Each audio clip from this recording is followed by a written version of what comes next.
This is highwithoutcoke and welcome to another pathofexile video. Today I'm going to review my league starter for Affliction League, which is Stormburst Totem Hierophant.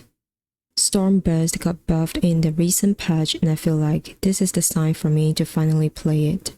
It now has a base duration of 1.6 seconds instead of 1.2 seconds, meaning the orbs will stay on the ground longer and deal more damage. Now let's talk about the pros and cons.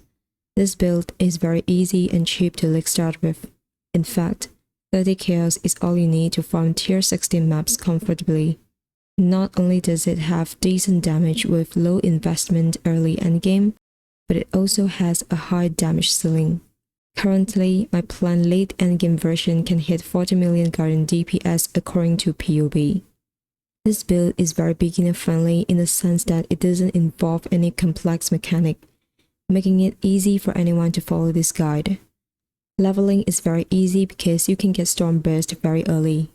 The totem playstyle allows you to be mobile all the time, as you can run around dodging enemies while placing the totems occasionally. Like other totem builds, this build is not meant to be tanky. It has very little evasion and no spell suppression. Small hits are fine, but you have to move around and dodge big hits manually. Another thing is, you can't deal damage yourself when playing this build, so the playstyle may be awkward for some people. Before I dive into the gear section, if you like the content you're watching, please take a second to leave a like or subscribe to my channel. I would appreciate it a lot.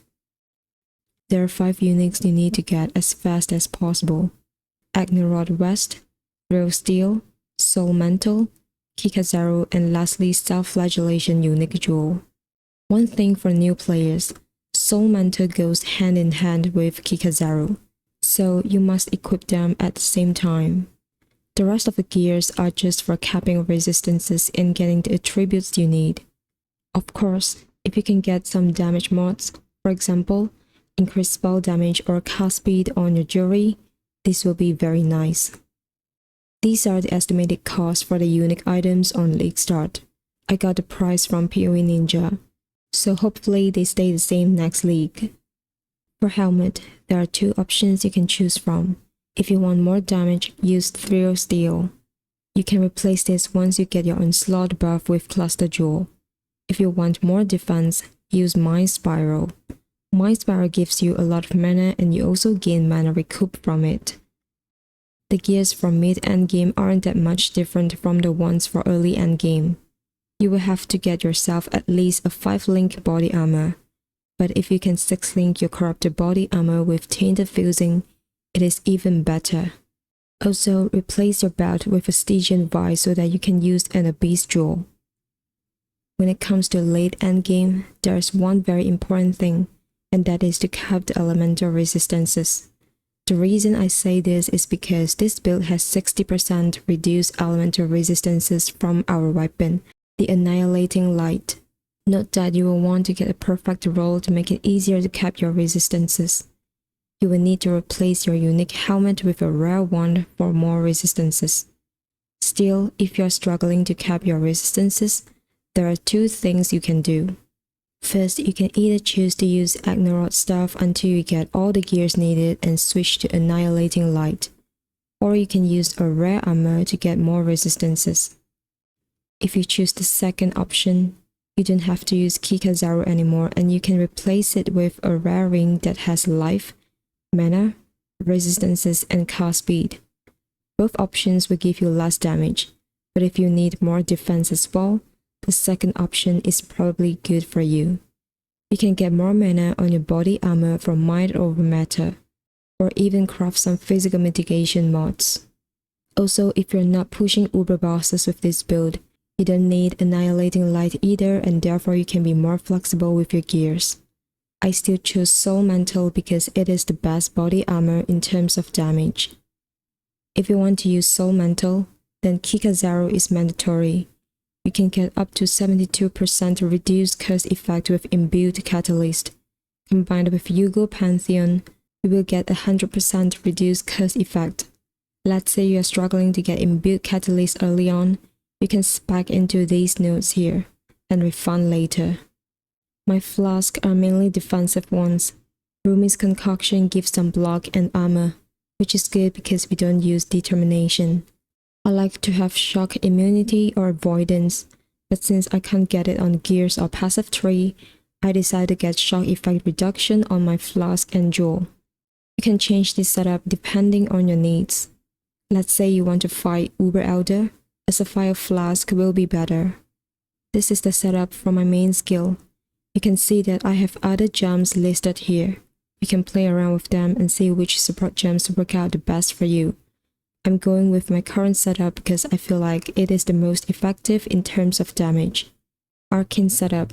Since the cast time for Arcane Cloak is instant, you can bind it to your left click so that it can be cast more often. Arcane's brand is linked to Assassin's Mark and Wave of Conviction, so that both spells can be triggered when Arcane's brand is attached to the enemy. Aura setup. Not to confuse Eternal Blessing with Divine Blessing. In this build, we used Eternal Blessing so that we can free up our mana pool from Might over Meta. I like Wrath because I can get some good mods on Watcher's Eye. You can use Determination for more defense if you want, but you will lose the damage from Wrath Aura and the Watcher's Eye. I'm using Summon Lightning Golem for more cast speed, but if you like more life regen, you can go for Stone Golem. I have a trap set up for Frenzy generation, but the damage from Frenzy charges is not included in PoB. This is because you are most likely not going to get charges up all the time. We are already casting Sigil of Power and Arcanist Brand during boss fights, so I don't want to add even more stress. The damage is high enough anyway. However, the trap setup is useful if you can cast it before the bosses spawn. This will give you some extra damage.